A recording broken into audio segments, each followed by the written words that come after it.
Connor, thanks. Now 6:48, continuing coverage of President-elect Donald Trump's transition. He took to Truth Social last night proposing sweeping new tariffs when he takes office. We're talking about a 10% tariff on all goods from China and a 25% tariff on all goods from Mexico and Canada. Our Joe St. George joining us live now from Washington. Obviously, we've known that this was part of his plan, that stepped up tariff. A lot to unpack with this. So, Joe, explain why the president-elect is pushing for these and ultimately who ends up paying for it all.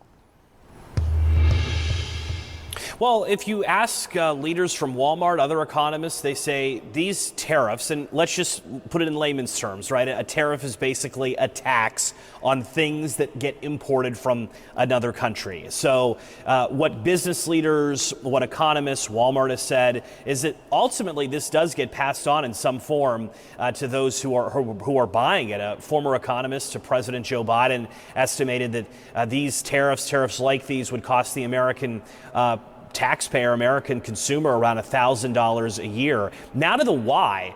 President-elect Trump campaigned on this for various reasons.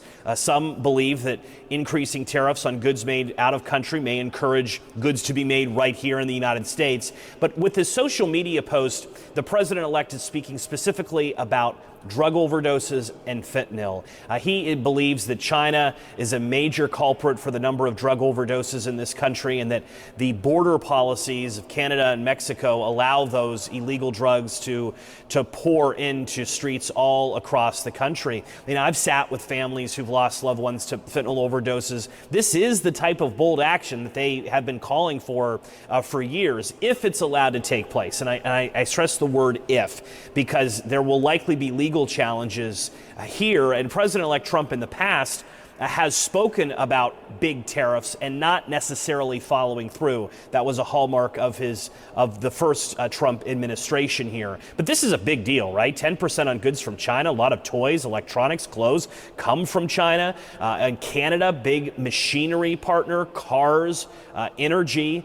We get a lot of our food that end up in Hampton Roads grocery stores from Mexico. So this has the possibility of increasing goods, increasing the price of goods in exchange perhaps for these countries cracking down on fentanyl policies. So this is a very big deal and a consequential deal. How does he do it?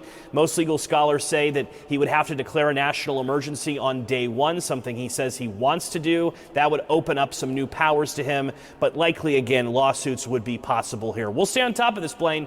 Big deal for a lot of people, potentially. All right, Joe St. George live for us this morning in Washington. Thanks for being part of our show, and happy early Thanksgiving. We'll see you soon.